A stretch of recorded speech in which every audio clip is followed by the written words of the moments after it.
නමෝ තස්සේ භගවතෝ අරහතෝ සම්මා සම්බුද්දස්ස. නමෝ තස්සේ භගවතෝ අරහතෝ සම්මා සම්බුද්දස්ස. නමෝ තස්සේ භගවතෝ අරහතෝ සම්මා සම්බුද්දස්ස. රූපා සද්ධා රස ගන්ධා පොට්ටබ්බාච මනෝරමා නියාතයාම තුයි හේව මාරනාහං තේ නත්තිකා. ධර්මානුශාසනයෙහි සදහැබර අනුග්‍රහක දායකත්වය දරන්නා වූ භවතුන් ප්‍රමුඛ මේ අවස්ථාවේදී ධර්මානුශාසනාවන් අරමුණු ලබන්නා වූ සදහැබර පින්වතුනි, කැමැති පරිදි ධර්මදේශනයක් කිරීම සඳහා ආරාධනා කොට තිබෙන බැවින් අප වරින් වර ඉදිරිපත් කරන ලබන දහම් පෙළකට සම්බන්ධ වෙලා ඒ පෙළකින් එකක්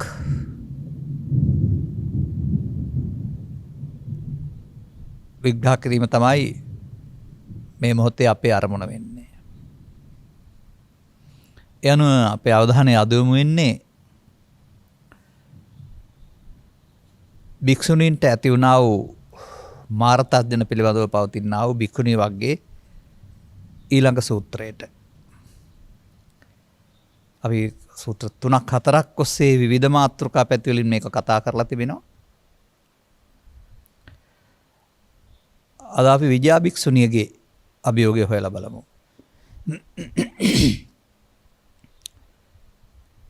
මේවා පරිහරණය කරන විට පෙනෙන දෙයක් තමයි ඒ චරිතයට ඒ චරිතයේ දුර්වලකම් වලට අදාළව තමයි මේ ප්‍රශ්නේ පැන නැගිලා තියෙන්නේ. නිකම් මායя ආධ්‍යාත්මික ස්වභාවය දැනගෙන හිටියයි වගේ.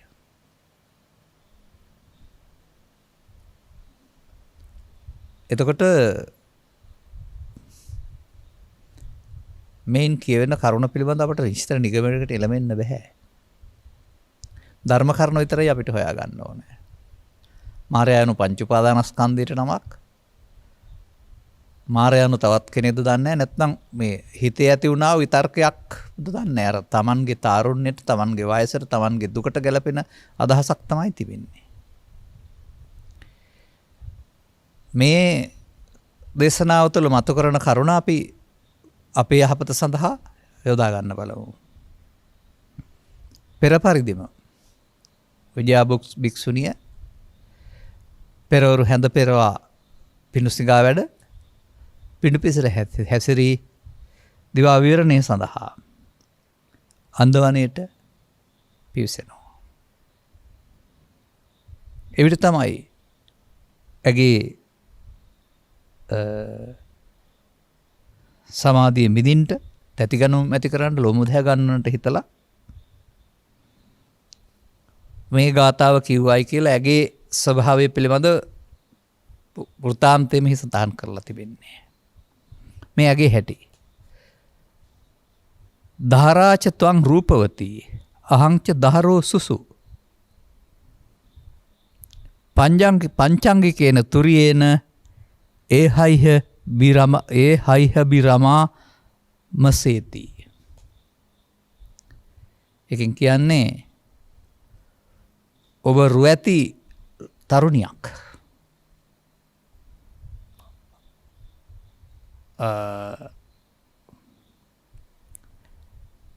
රූපී ලැදරියක්. මමද යෞවනයෙහි සිටිනා කෙනෙක්.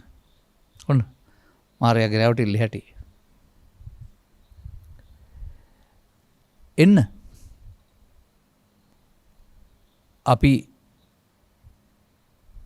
පංචාංගිකේන සුරියේන කියලා තියෙනවා. එතකොට පංචතූර්ය වාදනය කියලා දන්නේ නැහැ. නමුත් ඊට පාත ගාථාවල තියෙන්නේ පස්කම් සුව විඳිමු කියන කාරණේ. දැන් මා දකින්නේ මේ බඳු දෙයක් කෙනෙක් කීවත් ඇහෙන්න පුළුවනි. සිත ඇතුලින් පහළ වුණත් ඇහෙන්න පුළුවන්. ඇහෙනවා කියන්නේ සිත පහළ වෙනවට. බාහිර දේ උදව්වෙන් සිත පහළ වුණත් ඇහෙනවා. ඔය සමහර අයට බාහිර සද්දයක් නැතුව කවුද කතා කරුවේ ඇහුණා වගේ කියන්නේ. අන්න එහෙම විතර්කයක් මේ පෙන්වන්නේ. නමුත් ඒ විතර්කයේ තිබෙන්නේ පංචකාමයේ ගැන.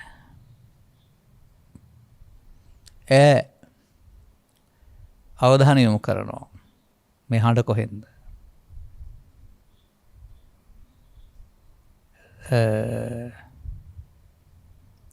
ඇගේ සමාධියෙන් පහ කරන්නට, ඇය ලොමු දැ ගන්නන්ට, ඇබිය කරන්නට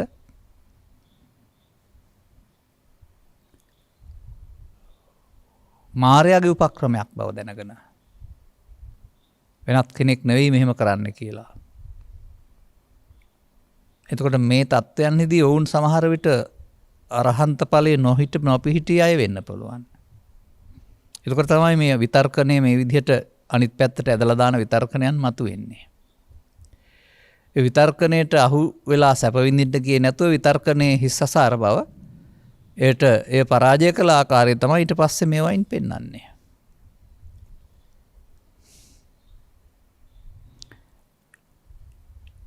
ඒ උත්තර දෙනවා. මංගතක් කළාර රූපා සද්දා රසා ගන්ධා පොට්ටබ්බාච මනෝරමා. මනෝරම්‍ය වූ සිත්ගෙන දෙන්නා වූ සිත් එලවන්නා වූ රූපය, ශබ්දය, ගන්ධය. සිත්කලු රූපයෝද, ශබ්දයෝද, ගන්ධයෝද, රසයෝද, ස්පර්ශයෝද. විත්නම්. මොකද පෙන්වන්නේ? නියාතයාමි තුයි හේව. ඔබටම දෙන්නම්. මට වැඩක් නැහැ වෙන් කියලා.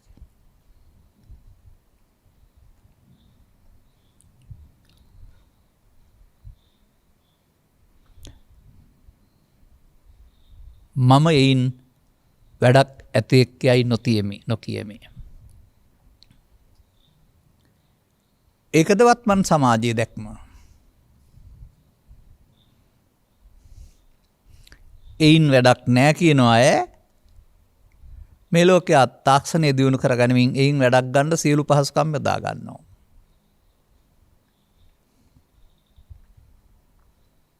ඔවුන්ට ඒවායේ සුඛ විහරණය තිබෙනවා. ඔවුන්ට දවසක් නෙමෙයි ජීවිතයක් නෙමෙයි යලි යලි ඉඳලත් මදි. එනිසා මේ පස්කම් සැප විඳින ගමන් තවදුරටත් මිනිසුන් අතර හෝ දෙවියන් අතර හෝ මේ පස්කම් සැපත තමයි ලොවිලෝතර සැපත කියලා කියන්නේ කියලා. ඒවා ලබන්න ඒවා විපාකයක් වශයෙන් ලැබෙන විදිහට කර්ම රැස් කිරීමකටත් පෙළඹී සිටිනවා. එතකොට දෙපැත්තක් නේද? මේ චරිත මේවා දිහා දකින ආකාරය සහ වත්මන් චරිත මේවා දිහා දකින ආකාරය පරස්පර විරෝධී. තවත් ගාතාවක් තියෙනවා. ඉමිනා පූතිකායේන බින්දේන පබංගුණා. කැඩී බිදී යන භංගුරත්වයට පත් වෙන මේ කය මෙම කොටස් වලින් සැදි කය. දෙතිස් කොට්ටාසයන්ගෙන් සැදි කය. සම්බන්ධයෙන් නෑ පෙනෙනවා අට්ඨියාමි හරායාමි කාමතණ්හා සමූහතා. මොකද කියන්නේ? ඒක පීඩාවකට පත් වෙලා ඉන්නවා අයින්. එහෙම දෙයක් පරිහරණය කරන්න ඊම පිළිබඳව ලැජ්ජිත වෙලා ඉන්නවා.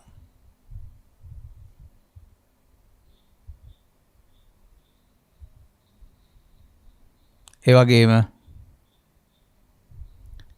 ඒ පහ තුලින් විඳින්න තිබෙන යම් සැපතක් ඇත්නම් පස්කම් සුව පංචකාම තණ්හාව මා විසින් නැසලයි තිබෙන්නේ. එහෙනම් යෝජනාවට එකඟ වෙන්න බෑ. ඇයට. ඇයින් සුව හොයන්නෙක් නෙවෙයි. තව එහාටත් තියෙනවා ගාතාවක් මේකේ. ඒ නිසා මේක කාම භව විභව තුනම විග්‍රහ කරන සූත්‍රයක් වශයෙන් මම දකින්නේ. ඇයි එසේනම් සමාජය ඒවා පිටිපස්ස මේ තරම් ලුහු බඳින්නේ.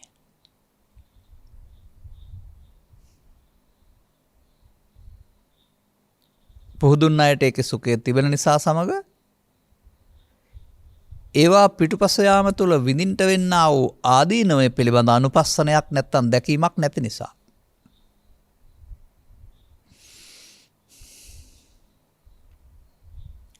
අන්න එතනයි මේ ගැටලුව තිබෙන්නේ.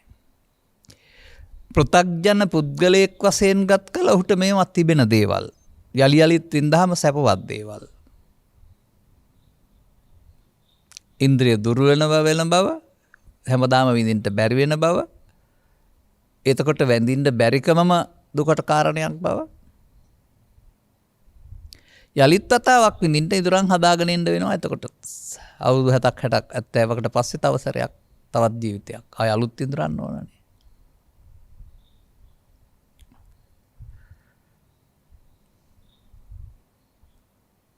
මා ඇතැම්මිට කියන දෙයක් තමයි. එබඳු පස්දොරේ සුඛය සිඳීම සඳහා උරුම කරගත්තා වූ කාය ස්වභාවයන් අස්ථිපංජරයන් ගේ අතීතය අපට ගනින්න පුළුවන් නම් පර්වතයකට වඩා විශාල ප්‍රමාණයක් අපි හිමිකම් කරලා කියලා අතහැර ඇවිදින් තිබෙනවා. නමුත් විඳපුවා නෑ, ඇති වෙන්නෙත් නෑ. එනම් මේ පස්කම් සුවය විඳින්නම නේද බව ගමන තියෙන්නේ.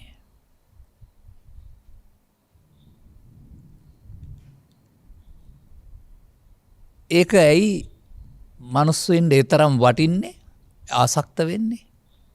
ඔහුගේ දැක්මට අනුව ඒක තිබෙන දෙයක්.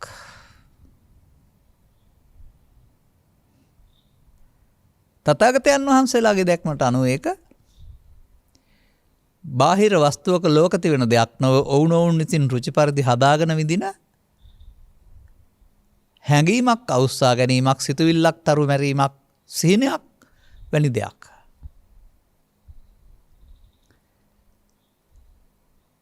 එතකොට ඔබේ දැනුම සංසාරික ගමන් මගේදී මේ පහට ප්‍රියාකාරයෙන් තමයි හැදෙන වැඩුණේ.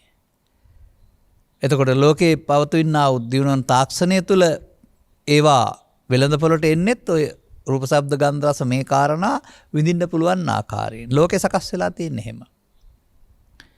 ඒකට අවශ්‍ය අනුග්‍රහය දැක්වෙන ආකාරයෙන් තමයි නිෂ්පාදන නිලයට එන්නේ. දෙවන තාක්ෂණය යොදාගන්නෙත්. එතකොට ඔවුන් ඉන් අන්ධ වෙනවා, ඊට එහාට දකින්න හම්බ වෙන්නේ නැහැ. එනිසා මේ ත්‍රිපිටක ධර්මතා තුළ පවතිනා වූ මෙහි පෙන්වන මේ අපි දකින්නට වඩා වෙනස්ව දකින්න පුළුවන් හිස් අසාර කියන කාර්ය නිකන් කවුරුත් කීවට පිළිකුල් කරන්න කිවට හරියන්නේත් නැහැ, හිස් අසාර කිවට හරියන්නේත් නැහැ. ඒ ඔබේ අවබෝධයට බවට පත් කරගන්නේ කොහොමද? අනේ එතනදී තමයි මේ සැපත නැතුවා නොවේයි, මේ සැපත විඳින්නට අවදාළ දුක් සමූහයක් සමග භව ගමනක් යදන්න ඕනේ. සැප විඳින්නවත නැවත විඳින්නත්. නැවත නැවත විඳත් ඉවරයි, නැවත නැවත ආය විඳත් ඉවරයි. කවදාවත් ඇතිවීමකුත් නැහැ. ඒ සඳහා ජීවන මඟ ගෙවා ගැනීම සඳහා නොයෙකුත් කම්කටොළු වල යෙදෙමින්, අඬමින් දොඩමින් වැළපෙමින්, වාද විවාද කරගමින්, ගහ බැන ගනිමින්, රජයේ සමග සම්දුසරවල් කරමින්, ස්වාමි සේවකයින් අතර දබර කරගනිමින් අරගල කරන්න ඕනවා.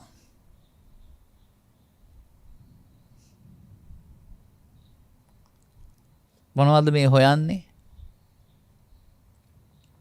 යමක්ද හොයන්නේ? ඇයි එහෙනම් බුද්ධ වචනේ පවතිනේ නේතේ කාමායානි චිත්‍රානි ලෝකේ, විචිත්‍ර ලෝකයේ තුල කාමයක් නැහැ කියලා බුදුරු වදාරන්නේ ඇයි? අන්න ඒ ඔස්සේ බලන්න. එතනදී පැහැදිලි කරන්න උත්සාහ කරනවා තථාගතවරු කාමය තම තමන් විසින් රුචි පරිදි හදා ගන්නා වූ බාහිර වස්තු වල නැති, බාහිර වස්තු දව්වෙන් සිතේ උපදින්නා වූ සිතවිල්ලක් පමණක් බව කියන්න.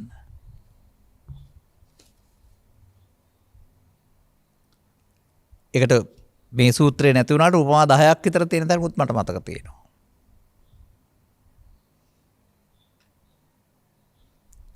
අනුන්ගෙන් ගත්ත දෙයක් ණයක් හුලක් කරදරයක් ගෙඩියක් සර්ව ගෙඩියක් වශයෙන් කියලා පෙන්නලා සිහිනයක් මස් කටුවක් වශයෙන් උත් පෙන්නලා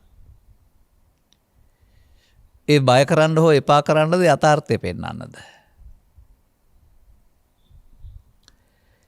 එබැවින් පෘථග්ජන පුද්ගලයාට මේ කම්සුව තියෙන දෙයක් ඒ ඔහු විඳින දෙයක් ඔහුට ඒ සැප තියෙන දෙයක් ඒකට කාම සුඛය කියලා කියන්නේ ඔහුට එහි ජීවිත අවසානයේදී ඇති වුණේ නැහැ. නමුත් ඔහුට ඕනෑකම තිබෙන නිසා තවදුරටත් ඒ ඕනෑ කරපු පැත්තට පරිණාමීය හැකියාවක් තිබෙනවා. නරක පැත්තට හෙව්වොත් නරක පැත්තට පරිණාමීය වෙන්න හොඳ පැත්තට පරිණාමීය හැකියාව අනාගතයේ සකසීමක් තිබෙනවා. මෙයා කියනවා මට ඉන්නේ නැති වැඩක් නැහැ මම ඔබට දෙන්නම් කියලා. ඒ ඇයි? ඒ පිළිබඳව අපි හොයන්න ඕන ටිකක් කල්පනාකාරීව. අපේ දේශනාවල මේක පැහැදිලි කරලා තියෙනවා මස් කටුවේ සහ සීනේ උදව් වෙන්නේ.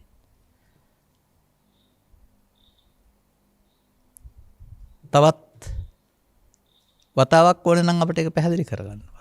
ඒක කතාව නෙවෙයි බලන්න ඕනේ. දැන් සිහිනය කියන එක ලේසි තේරුම් ගන්න. සිහිනය දවල්ට ලෝකෙත් සමග ජීවත් වෙලා නිදා ගන්න එකක්. නිදි ලෝකයේදී ඔබට අදාළ ආශා කරන සියලු දේවල් ලැබෙනවා. ඒ විඳින වෙලාවට ලෝභය හෝ ද්වේෂය හෝ මෝහය හෝ ආසා හෝ සතුට හෝ දුක හෝ ඒවා මේ සිහිනයක් කියලා හිතන්න කාටවත් බෑ සැබෑවටම දකින්නවා ඒවා තියෙනවා කියලා.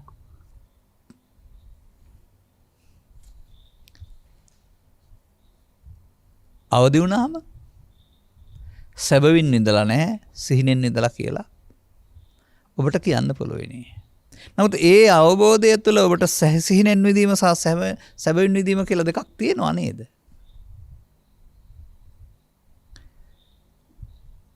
එතන ඉන්න එපා. මේ දෙකෙන්ම කරන කාරණේ තේරුම් ගන්න බලන්න. සිහිනය කුමක්ද? ඔබ ගත් ආකාරයට රූපසිතුවිලි පහළ වීම, ශබ්දසිතුවිලි පහළ වීම මනෝද්වාරයෙන්. එතකොට ඒ සිතුවිල්ලයි රූපය, කාමය, හතුරා, මිතුරා ඕන දෙයක් සිතුවිල්ල. ඒකව තේරෙනවනේ. ඔබට තේරෙන්න බෑ ලෝකේ දවල්ට නම් සිතුවිල්ල නෙමෙයි බාහිර එක විඳින්නේ කියලා ඔබ හිතනවා.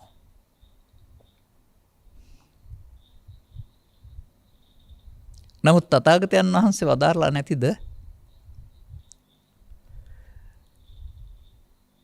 එකිනෙකට වෙනස් අරමුණු ගන්න පුළුවන් දොරවල් පහක් මිනිස්සුන්ට දීලා තිබෙනවා. දොරවල් පහ අරමුණු රසෙ විඳින්නේ නැහැ. දොරවල් පහට පිහිටන සිත අරමුණු රසෙ විඳිනවායි කියලා. දැන් අර බාහිර දේවල් වල උදව්වෙන් ඔබට උපදින සිත ඔබ විඳින බව. ඔබ කියන්නේ බාහිර දේ විඳින බව. නමුත් ඇත්ත සිද්ධිය ඒවා උදව්වෙන් ඔබ හදාගත්ත ඔබට කැමති පරිදි හීනනොස් සිත විදිනවා, දවල්ටත් සිත විදිනවා. සිත තලු මරනවා. අන්න එකයි එතන පෙන්වන්නේ සංකල්පයක්. තම තමන් හරි වැරදි හොඳ නරක කැමති අපමයාගෙන් ගොඩනගා ගත්ත ආකාරයට විඳින්න ලැබෙනවා වරුණාම ඒක ලෝකේ තියෙන දෙයක් නෙවෙයි කියලා. ඒක ටිකක් වටපිට බලලා මෙනෙහි කරලා තේරුම් ගන්න උත්සාහ කරන්න. අපි විවාහයේ සුන්දරයිම කියලා. ඇයි මාසෙන් දෙකෙන් අසුන්දර වෙලා ගහලා පන්නන්නේ, ඝාතනය කරන්නේ, දික්කසාද ඉල්ලන්නේ?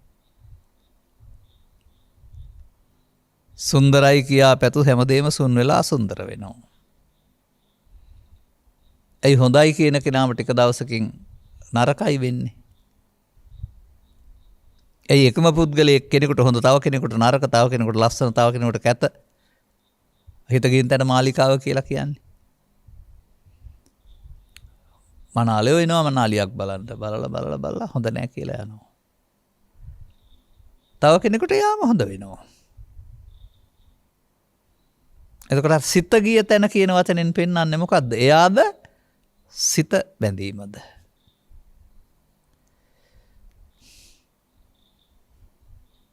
එහෙනම් ඔබට මේ සුව තියෙනවා නම් වැරදි පැත්තට ගියොත් සතසතුන් වෙලා කම්සෝ විඳින්න, හොඳ පැත්තට ගියොත් දෙවියන් වෙලා දිව්‍ය කාමයේ විඳින්න අනාගතේ සකස ගන්න පුළුවන්. සතසතුන් වෙලා දුක විඳිනවා කරනවම ගැලවෙන්න තේරෙන්නේ නැහැ. දෙවියන් බවට පත් වුනහම දෙවියන් ඕනනේ අපි ගම්මුකෝ ඉන්ලන්තේ කියලා ලෝකේ. නීත්‍යානුකූල කටයුතු කරන හොරමරකම් නැති රටක් කියලා කියනවා. ඒකට ගියාපුවම දුක් අඩු නම් ඊට පස්සේ ඊට එහා නිවනක් ඉල්ලයිද කවුරු හරි? ඒ වගේ සිතූ පැතූ පවණෙන් සියල්ල ලැබෙන මේ උපපාතික ලෝකේ කාමයේ හිඟ නැතුව විඳින්න තිබෙන විට ඊට එහා නිවීමක් කවුරුත් ඉල්ලයිද? ඒක දන්නේ සමාජයේ. මේ දැනුත් මේ කයක් සමගව අටරෝදහමට අදාළ කම්පිත බව දුක් තිබියදීත් මේ ඉල්ලනකොට මේ එකක්වත් නැතුව තිබියදී සැප විතරක් තිබෙනකොට අමෘතය කියලා කියන්නේ. ඒ නිසා මම දකින්නේ බ්‍රහ්මයින්ට නිවන සමාධිය, දෙවියන්ට නිවන ඔය සුවය. කියන්නේ ඒක නිවන කියන්නේ උණ්ඩ පේන්නේ එහෙමයි. නමුත් ඒකේ පවතිනවා ඒකට අදාළ විපාක වාරයේදී නිමවීමක්. ඒකත් ඇති වෙන්නේ නැහැ, ඉවර වෙන්නේ නැහැ, චුත වෙන්න සිදු වෙනවා. කාමයන් විඳින්න ගියොත් කාම ලෝකයේ සුගතියේ පැත්තට දුගතියේ පැත්තට, කාමයන් අවබෝධයකින් තොරව එපා කියලා මග අරින්න ගියොත් කාමයන් නොවන වේදසෝයක් පැත්තට. මෙසේ මේ සංසාර බන්ධනය තනා තිබෙන්නේ ගැලවෙන්න නෙවෙයි පෘථග්ජන පුද්ගලයින්ට. හොයන පැත්තට හදා දෙන්න. පහත් කාමයක් හෙව්වොත් ඒ පැත්තට තණ්හාව විසින් හදාලා දෙනවා වගේ. ඒ පංචස්කන්ධය මුවෙක් ගෝනෙක් සුනකෙක් වාසයෙන් පරිහරණය කරන්න. පංචස්කන්ධ කියන්නේ කය නෙවෙයි. ස්කන්ධ පහේ කාමයන් විදින්න. නැත්නම් ඊට වඩා හෙව්වොත් මිනිස්සෙක් වශයෙන්. මනුස්ස සීමාව තුළ හෙව්වොත් මිනිස්සෙක් වශයෙන්, ඊට එහා පහත් මට්ටමින් හෙව්වොත් පහත් මට්ටමේ නීතියක් නැති සමාජයට. එහෙම පැහැදිලිව හිතන්නේ නැහැ සමාජය. එහෙනම් ඒ තැන්වලට ගිහින් ගැලවෙන්න පුළුවන් පාරක් නැහැනේ. අහිමි වුණාම අහිමි වෙනවා. ජීවිතය අහිමි වුණාම මැරෙන්න සිදු වෙනවා වගේ අහිමි වෙනවා. ධානයත් අහිමි වෙනවා. දිව්‍ය කාමයත් අහිමි වෙනවා. නැවතත් දැන් වැය වෙලා ඉවරයි හැම කරපුවා. නැවතත් ආය හැම කරන්න වෙනවා. වැරදි පාරකකින් ආය ධානසෝය උපදවා ගන්න වෙනවා. එහෙම නැත්නම් මෙහි ඇවිත් ඒ කාමයන් පිනට ලැබෙන විපාකයක් වශයෙන් නම් එහෙනම් ආය පුණ්‍ය මාර්ගයේ යන්න වෙනවා. බලමු ඊළඟ ගාථාවේ මොකද්ද කියලා තියෙන්නේ කියලා.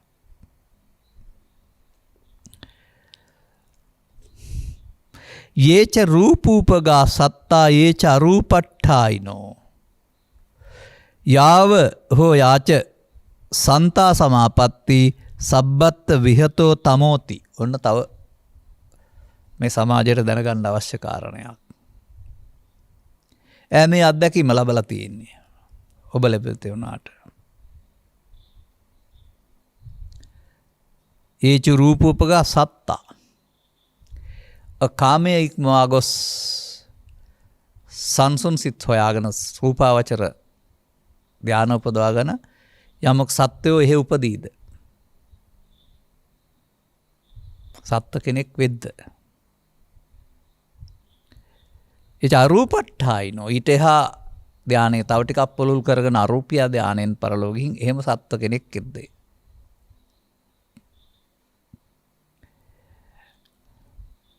ඔවුන් සතුව පවතින යාව සන්තා සමාපatti, සමාපත්තියකුත් තියෙනවා. සංසුන් බවක් තියෙනවා. ඒක ලෞකික ලෝකෝත්තර නෙවෙයි. ඒක ආයතනයක් බැවින් බිඳ වැටෙනවා. එහෙම එකක් නැත්තේ නෑ. ඒ අත්තකල මතාන යෝගී පාරේ ගියාපම මීට වඩා එහෙම සුඛයක් තිබෙනවා. නමුත් ඒකේ පෙන්නනවානේ සබ්බත්ත විහෙතෝ තමෝති කියලා එකක්. ඒ සියල්ලෙහි පවතිනා වූ මුලාවක් හඳුනාගත්තා කියලා තියෙනවානේ. ඒ සියල්ලෙහි විහෙතෝ අඳුර මුලාව නැමැති අඳුර මා විසින් දක්නාලාදී. දැන් බුදුන් වහන්සේ පහළ වෙන්න සම්පෙර සමාජය තුළ මේ ගමන මේ මුලාව තුළ ගමනක් නේද? නමුත් සෙව්වොත් කාමයේ සෙව්වොත් කාමයසනා, භවයේ සෙව්වොත් භවයසනා, රූපී අරූපී භව ඒසනා සොයුවොත් හමු වෙනවා. කාමයසනාද භවයසනාද බුදු සමය කියන්නේ බ්‍රහ්මචාරීයසනාද? එහෙමයි අපි හොයන්න ඕන. එහෙනම් අපේ දැක්මක් පුළුල් වෙන්න ඕන කොහොමද? ලෝකේ තියෙන දෙයක් රස විඳිනවද? මේක ලෝකේ තියනවද? ඒ වාසෙන් අපි හදාගත්ත සිතුවිල්ලක් නැවත නැවත තලු මරනවද? ඒක තියෙන දෙයක්ද? හිස්සසාරතයක්ද? ඒ පිළිබඳ අවබෝධය පුළුල් වෙන්න ඕන. ඒක සාමාන්‍ය කෙනෙකුට බෑ. ඒක තමයි පෘථග්ජනයාට සිතට එන දේ මම කොට ගත්ත මොලාවෙන් මිදෙන්න බෑ කියලා බුදුන් වහන්සේ වදාරන්නේ. ඔහුට එහි තියෙනවා. සැපක් හරි දුකක් හරි වින්දනයක් හරි ආදී කොට ඇති යමක් එහි තියෙනවා තිබෙනවා. ඔහු එකට කැමති. වේදිත සුඛ. එනම් මේ මායාව විසින් වියන ලද දැල පසාරු කරගෙන යන්න, පසා කරගෙන යන්න, ඉක්මවා යන්න මීට වඩා ගැඹුරු ප්‍රඥාවක් තියෙන්න ඕනවා. අන්න එවිටයි මේ ගමන පිනට ගියයි කියමු, ධානයට ගියයි කියමු. ධානයෙන් හමාරනම් කමක් නැහැ. ධානයේ පිරිහි මිනිසුන් අතරට හීන ප්‍රතිසන්දරට. කාම භවයෙන් හමාරනම් කමක් නැහැ. කාමසුගතියෙන් පිරිහි මිනිසුන් අතරට, සතුන් අතරට. කාම දුගතිය හමාරනම් කමක් නැහැ. පිරිහි හීන ප්‍රතිසන්දියකින් තව දුක් විඳින්න. එහිදී නැවතත් මේ ස්වභාවයන් පසුපස ලුහු බඳින්ට ඇරුණාම මේන් මිදෙන්න අවශ්‍ය අවබෝධය ලබා ගන්න පුළුවන් භූමියක් වශයෙන් කාම දුගතිය හෝ කාම සුගතිය, සදිවි ලෝක හෝ රූපී අරූපී භව හෝ නම් කරලා තිබෙනවද? ඇයි ඒවට බුදුන්ගෙන් සහ ධර්මයෙන් වැඩ ගන්නට බැරි දුෂ්ටක්ෂණ 8ක් වශයෙන් නම් තියලා තියෙන්නේ? කාම සුගතිය එහෙම හඳුන්වලා නැහැ. නමුත් රූපී අරූපී භව සමග දිගු ආයුෂ ඇති කියලා කාම. එතකොට ඊට අදාළ බයසෝක වේදනා ඔය සංචාරක සත්ව චර්යා රටා නිරීක්ෂණය කරන කැමරා තුළ දැක්කම ප්‍රබලයා දුබලයාව මරාන කරන හැටි සහ ඒ මරණයට බය දුවන හැටි ගලවා ගලවෙන්න ඔවුන්ට ඒක තිබුණා අපට නෑ කියලා අපි හිතන්නේ. එහෙම නෙමෙයි බුදු සමය පෙන්නන්නේ. ඔබගේ කම් වූ පරිදින් ඔබටත් එතෙන්ට යන්න සිදුවිය හැකියි. ඒට ඔබටත් ඒ මරණ බය දැනෙන්න පුළුවනි.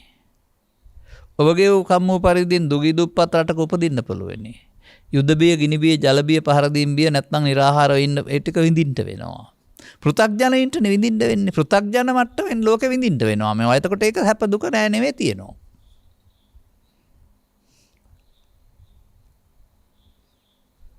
අර බාහිර දේවල් ආශ්‍රයෙන් තනාගත්ත දේ දෙයක් තැනක් කොට ගත්ත පුද්ගලයාට අදාළ සැප දුක් තියෙනවා. එනිසා මේ සීමාව ඉක්මවා යන අවබෝධයක් නේද මේකේ මේ පැහැදිලි කරන්න හදන්නේ. නමුත් නන්ද කුමරට ජනපද කල්යාණයට වඩා හොඳ දෙවගණන් දෙන්නම් කියලානේ පොරොන්දු උනායි කියලා කියන්නේ. ඔබ ඉතින් ඒක සිද්ධියක් වශයෙන් අරගෙන ජනපද කල්යාණිට වඩා ලස්සන දේවගණන් බලන්න කාමයෙන් උන්මත්තක වෙලා භාවනා වැඩුවා කියලා තමයි ඔබ හිතන්නේ. මේවයින් පෙන්නන උපමා රූපක මීට වඩා වෙනස් ඇති. අපි අර ලියලා අපට හම්බුණ චරිත බුද්ධ චරිත පොතේ තියෙන සිද්ධි අපි කතා සිදුවීම් වශයෙන් දකිනවා. සිදු වුණාද නැද්ද දන්නෙත් නැහැ. අපට ලියලා පෙන්නලා තියෙන නිසා අපි ඒක පරම සත්‍යයක් වශයෙන් සඳහන් කරනවා.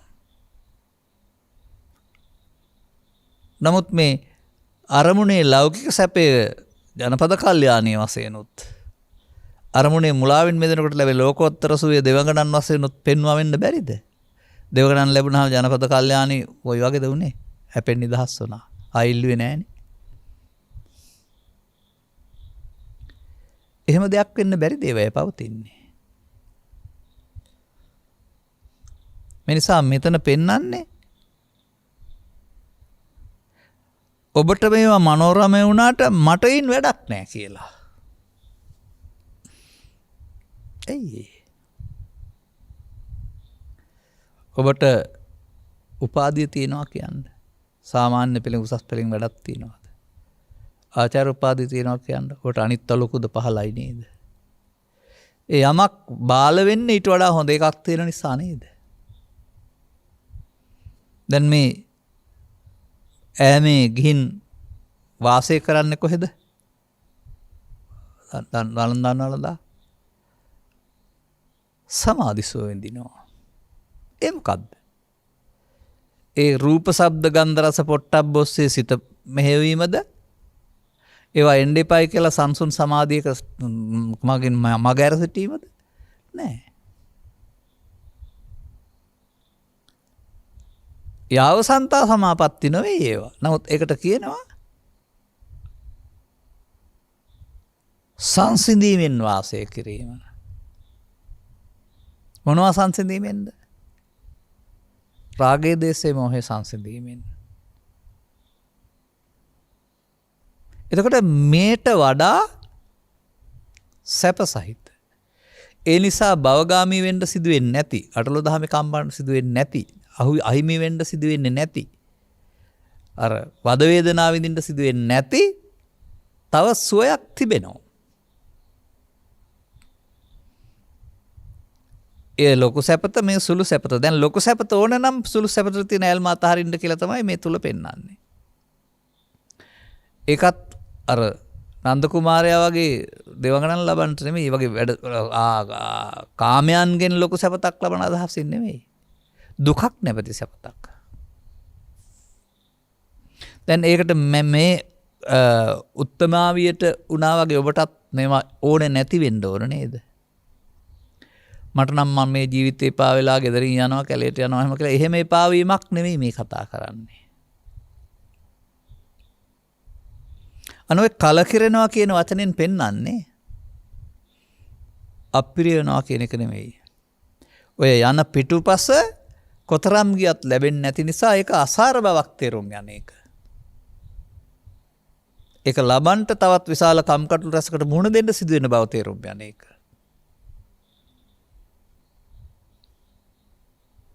ඒ වගේම ඒක තමන් විසින් හදාගත්ත සිතවිල්ලක් තලු මැරීමක් කියන තැනට ලාමක කොට දකින්න ඉගෙන ගන්න වෙනවා. නේතේ කාමායාන චිත්‍රානි ලෝකේ විචිත්‍ර වස්තුල කාමයක් නැහැ. එහි උපදවා ගන්න සංකල්පය.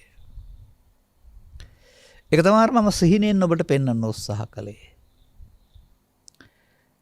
සිහිනෙන් ඔබ මේ සුභාසුභ කාරණා ඔස්සේ ගියයි කියලා හිතන්න. අවදි වෙනකොට ඔබ මොකද කියන්නේ? ඇත්තටම වින්දද? සිතුවිල්ලක් පහළ වුණාද? සිහිනයක් නේ දැක්කනේ. නමුත් සිහිනයේදී සිහිනය කියලා තේරෙන්නේ නැහැ. ඇත්ත වගේ පේනවා නේද? අන පෘථග්ජනයන්ට මේක විඳීමේදී මේක විඳින්නේ මේ සිතෙන් හදාගත්ත සිතුවිල්ලක් තලු මැරීම කියන එක දකින්න බෑ. එනිසා කාම ඒසනා ඒවා හොයමින් සසරේ ඒවා හොයමින් යනවා. විජයවක්ෂුනේ අපට අත්ලක් සපයනවා.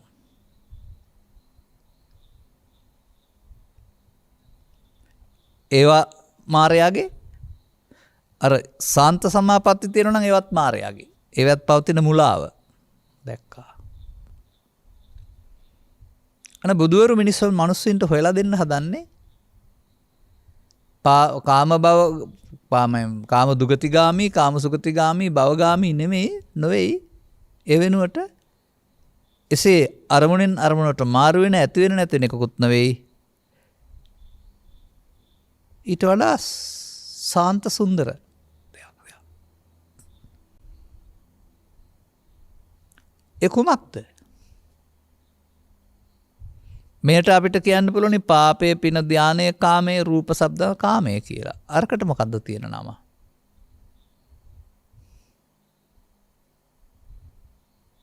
ඒකට කියන්නේ ආගතං ඉමං සද්දම් මන්ති කියලා. සද්ධර්මයට පැමිණීම. අන්න මම අර ගාථාව අරන් පෙන්නනවා ඔබට.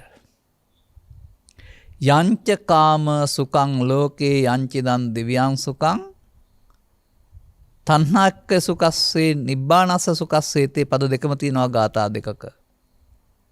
තණ්හාව ශේ කිරීමෙන් යම් සෝයක් ඇද්ද?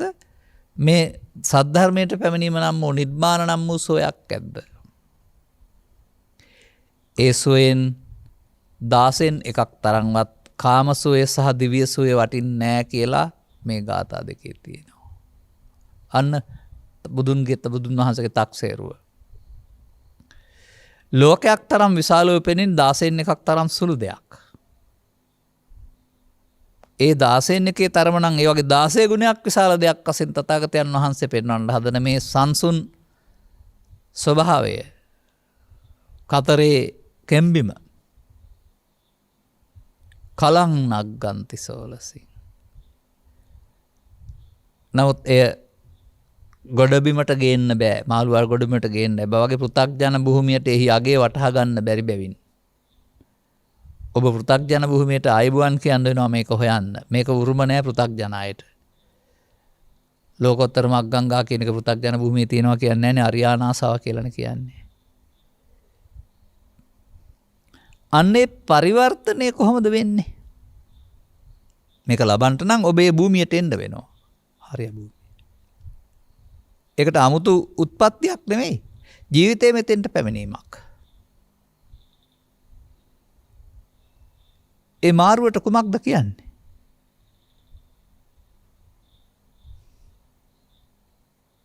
ඒ මාරුවට කියන්නේ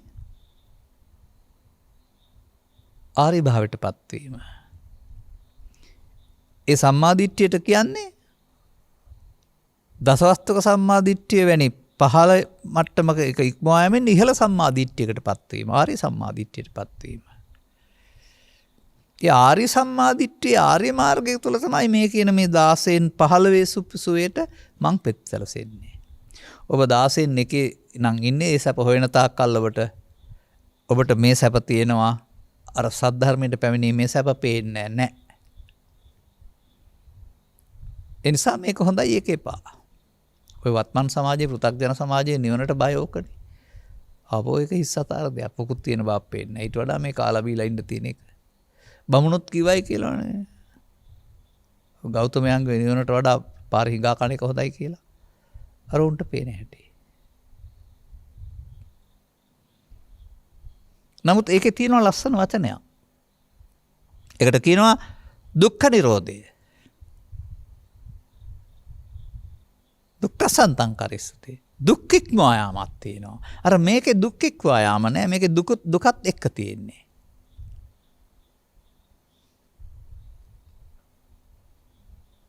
ඔය මිනිසාට ග්‍රහණය කරගත හැකි ඔය නොකැලඹෙන අර බුබුලක් හටගෙන මේ අන්නාසේ හටගෙන නැතිෙන්නේ නැති, හටගන්න නැති බැවින් නැතිමකුත් නැති මේ ස්වභාවය පැමිණීම කියන්නේ සද්ධර්මයට පැමිණීම කියලා. සද්ධර්මයට පැමිණීමේ සම්මාදිට්ඨිය ආර්ය සම්මාදිට්ඨියයි. නමුත් මේ ධර්මයේ කියන පදෙන් කියන්නේ කුමක්දයි මේ පවතින සමාජය තුළ විග්‍රහ වෙන්නා වූ වදන්වැල් තුළ අටුවා තුළවත් විස්තර වෙන්නේ නැහැ. අන්න එතනයි මේ ගැටලුව තිබෙන්නේ. දෙපයින් පැමිණෙනවා නෙවෙයි, නමුත් සිතේ පවතින වේදිත සෝය ඉක්මවා යාම තුළ පැමිණෙනවා සද්ධර්මයකට.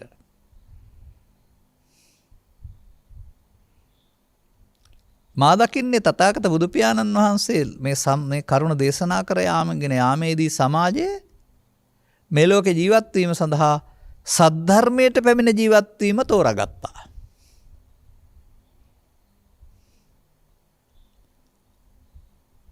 ධර්මයේ සරණ කරන ජීවත් වුණා. ධම්මදීපා භික්ඛවේ විහෙරස් ධම්ම සරණ අනඤ්‍ය සරණා. ධර්මය දිවයිනක්. නමුත් ධර්මයේ පදයට සූත්‍ර හෝ ජාතක කතා හෝ චරිත කතා හෝ ගාථා නැත්නම් බෝධිපාක්ෂික ධර්ම පෙළ හෝ ගත්තම ලෞකික දෙයකට ධර්මය කියනවා. නමුත් ධර්මය කියන්නේ ඒක නෙවෙයි. ඒක ධර්මයටපත් වෙන මාවත පමණයි.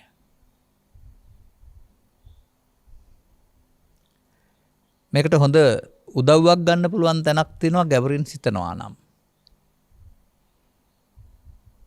ඒ තමයි ධර්මයේ දකීද බුදුන් දකී බුදුන් දකීද නිවන් දකී. දැන් ඔබ ධර්මයේ කියලා බණපොත හොයන්න ගියොත් එහෙමයි ඔබ හිතන්නේ සූත්‍ර දේශනා. නමුත් ධර්මයත් බුදුනුත් නිවනත් එකක් වුණොත් එහෙම එතකොට බුදුන් වහන්සේ සාරිපුත්‍රයන් වහන්සේලා ඔය බුදුන් වහන්සේ 35 දී සාරිපුත්‍රයන් වහන්සේලා මේ මාර්ග ඵල සම්පූර්ණ කරාට පස්සේ ගත කරන ජීවිතයේ ඉඳලා තියෙන ධර්මයට පැමිණිලා නේද? ඔවුන් ආහාර වැළඳුවත් ගමන් ගියත් කාර්යය මොනවා කළත් ධර්මයේ සරණ කරගෙන ජීවත් වෙලා තියෙන්නේ. ඔන්නෝම මේ ධර්මයේ කියන පදයට සාමාන්‍ය සමාජයේ හිතන්නේ නැති අර්ථයක් තිබෙන බව තේරුම් ගැනීම තුළ අප විසින් සමාජයට ඉදිරිපත් කළ වදන් වලක් තිබෙනවා. අපේ තේමාව වශයෙන් මේ දිනවල භාවිතා නොකලාට ජීවිතයට ධර්මය. ජීවිතයට ධර්මය කියන්නේ බණපොත් ඔළුවේ තබා ගැනීම බණපොත් ගෙදර තියා ගැනීම නෙවෙයි. ජීවිතයට ධර්මය කියන්නේ පින්කම් කිරීමත් නෙවෙයි. ජීවිතයට දැන් තියෙන ජීවිතයට කර්මය. දැන් කම්ම යෝනි කම්ම බණ්ඩු කම්ම පටිසරණෝ. දැන් කර්මයේ සරණින් තමයි ඔබ මේ භවගාමීත්වය යන්නේ. කර්මයේ සරණින් භවගාමී වෙන්න වෙනවා.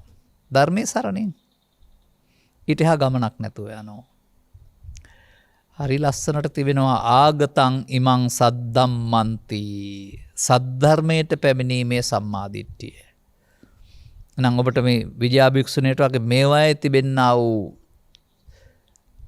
හීන බව, අසාර බව, කුඩා බව, ඒ පිටුපස ලුහු බඳින්න ලොකු දෙයක් කරගත්ත ලොකු දෙයක් කර ගැනීම මානසික සත්ස්වභාවයක් බව.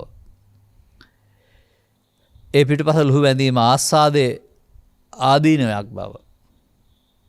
එනිසා ඒන් මිදීම ධර්මයට පැමිණීමේ මාර්ගයේ බව.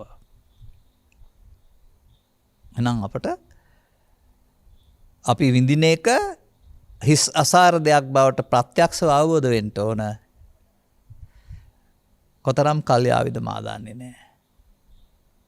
ඒ පුද්ගලයන්ගේ ඥාණයට අනුව. නමුත් ලෝකෙ දිහා බලලා තේරුම් ගන්න උත්සාහ කරන්න. විඳින්නේ ලෝකය නෙවෙයි ලෝකයේ උදව්වෙන් ඔබ උපදවාගත්ත සිතුවිල්ලේ ඔබේ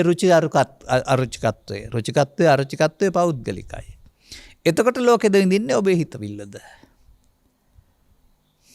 සිතුවිල්ලට අවශ්‍ය තියෙන්නේ මොහොතයි හටගෙන නැසෙන්නවා. කොතරම් වින්දත් නැවත නැවත උපදවගෙන විඳින්න වෙනවා. ඊට වඩා බලපත්‍රයක් දෙන්නේ නැහැ ඒකට. ඒකේ සේවනයේ අනුව ඇල්ම අනුව පහළ ඉහළ යාමක් තියෙනවා. ආරෝහණ අවරෝහණ ක්‍රමයට.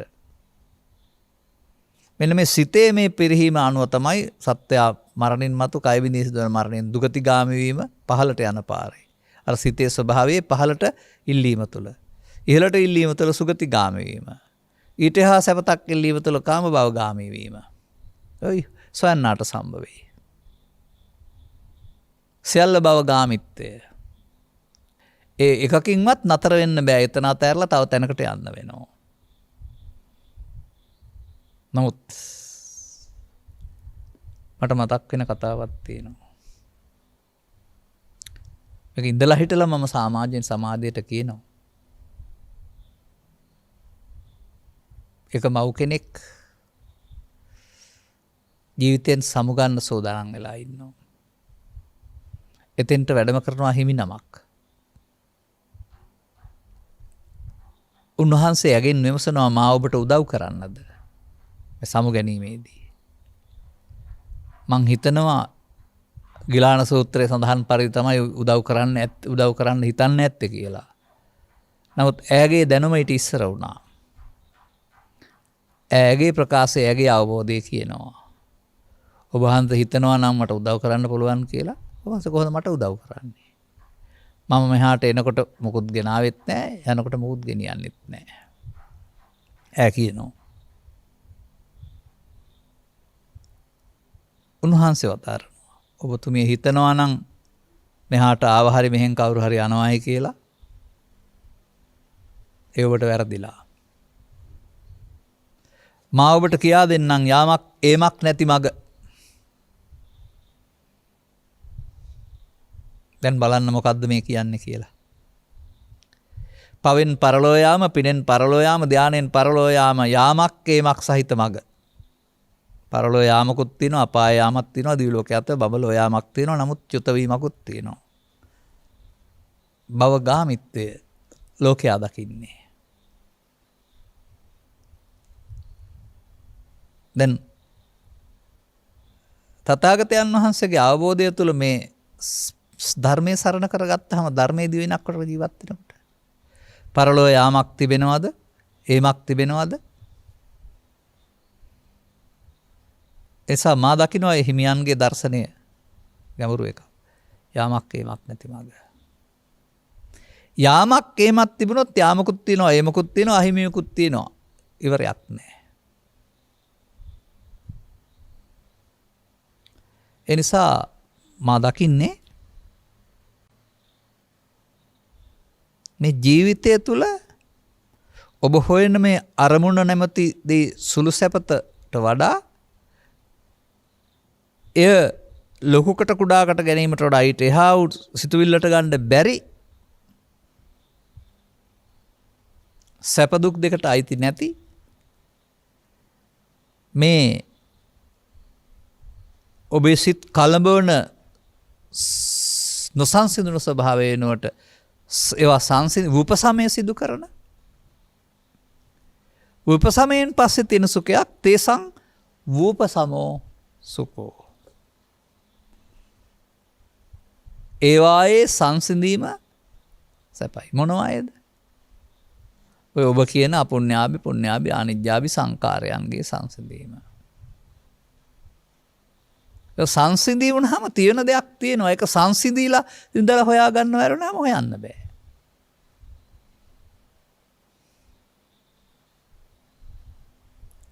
ඉබනු ගාථාවලත් ඒක තිබෙනවා. උපසමයේවත් සංසිඳීම. අන්න මෙය ගැන තමයි මේ විද්‍යාව පැහැදිලි කරන්නේ. භික්ෂුණිය ඈ පෙන්නනු ලබනවා ඇගේ ඉරුන්ගේ එහා පැත්තට යාව සන්තා සමාපatti පැත්තක් වෙනවා. ඒ පිළිබඳවත් අවබෝධයක් ලබා තිබෙනවා. ඒවත් මුලාවක් තියෙනවායි කියලා. අපේ සමාජය තුළ ඉගැන්වීමලත් ඒ මුලාවක් තියෙනවායි කියලා කියනවා. නමුත් පුහුණු කරනකොට ඒවම ලබන්න උගන්වනවා. ලෞකික ධානම ලබන්න. ඒ ඇයි?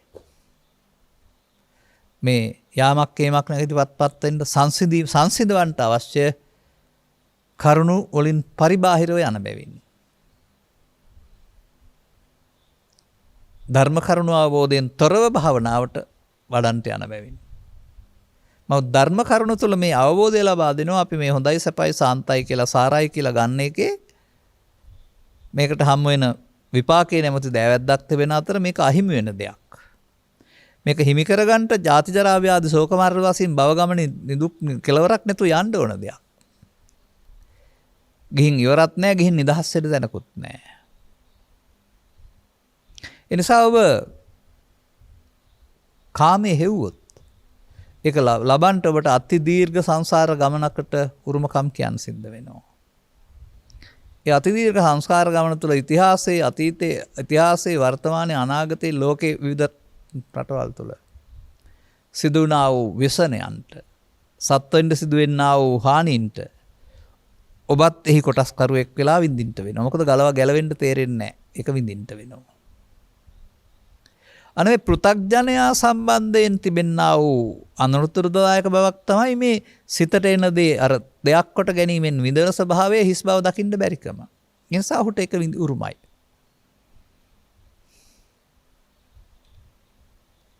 ඔබට යම් මිටක පවතී නම් මේ සිතවිල්ල තලුමරීමෙන් ලබන සැපතට වඩා එහි තිබෙන ඒකට පවතින ගිජුකම අතහැරීම තුළින් ඊට වඩා ජරා මරණත් නැති කම්පනයකුත් නැති ස්වභාවයක් පෙන්වනවායි කියලා ඒ ඔබට හිමිතැන වෙන්න බැරිද? යාමක් ඒමක් නැති ඉපදීමක් සහ මැරීමකුත් නැති අහිමිවීමකුත් නැති බුදු සමයෙන් පෙන්වන මේ උත්තරීතර ප්‍රතිපදාව ලෝකෝත්තර ප්‍රතිපදාව කියලා කියන්නේ එසේ කයම් පුද්ගලයකට හිමි වෙන දෙයක් උපාධියක් වගේ දෙයක් නොව ආස්වාදේ ආදීනය දැක ආස්වාදයෙන් මිදීමෙන් ලැබෙන දෙයක් බව නිස්සරණය කියන්නේ. ආස්වාදයෙන් මිදෙනවට මිදෙන්න නම් ඔබට ඒක තුළ පවතිනා වූ ඒක ලබන්නට සටන් කිරීම තරඟ කිරීම තුළ ඔබට ලබන්න සිදුවෙන්නා වූ අනාගත ඵල විපාකවල අයහපත් බව හෙවත් ආදීනව පේන්න වෙනවා. ඒක බුදුසමයේ විශේෂ ඉගැන්වීමක්. තථාගතයන් වහන්සේ සඳහා සම්බුද්ධත්ව කියන පදයක් අරන් පෙන්නලා තියෙනවා ඇතැම් විටක. ආස්වාදේ ආදීන දැක මිදෙන්නේ නැති තාක්කල් දැක්කේ නැති තාක්කල් මම මේ සද්ධර්මයට පැමුණුනායි කියලා කිව්වේ නෑ කියලා තියෙනවා. ආස්වාදයේ සතු ආදීනය දැක ආස්වාදයෙන් මිදුනහම තමයි මම මේ බුද්ධත්වයේ ප්‍රකට කළේ නැත්නම් මේ සද්ධර්මයට පැමුණු බව ප්‍රකට කළේ කියලා පඨම දුති ආස්වාද සූත්‍රවලත් තියෙනවා. එනිසා මේ අසංකත කියන පදයට අපිට මෙහි වචනය යොදන්න බෑ. නමුත් ඒක නැති දෙයක් නෙවෙයි. නමුත් ඒක ශාරීරික උපතක් නෙවෙයි. ජාති ජරා ව්‍යාධි ශෝක මරණ ගැන දෙන්නා වූ පද්දර පිනවන ශාරීරික උපතක් නෙමෙයි. මේ සමහර අය එතනින් පස්සෙත් ආය සත්‍යය උපදිනවායි කියලා. අර කේවට්ට පුත්ත සාතිගෙනියා යනවා ඉන් එහාටත් ආත්මයක් තියෙනවා කියලා කියන්නේ. එක එක්කෙනාට වෙන් වුණ ආත්මයක්. ඉන් එහාට ඇති හැටියක් තිබෙනවා. ඒ පොදුයි පුද්ගලික නෑ. නමුත් ආත්ම ස්වභාවය පෞද්ගලිකයිනේ. පංචස්කන්ධේ පංච උපාදානස්කන්ධේ ආස්වාදේ පෞද්ගලිකයි. ඒක එක එක්කෙනා පෞද්ගලිකව විඳින්න ඕන දෙයක්.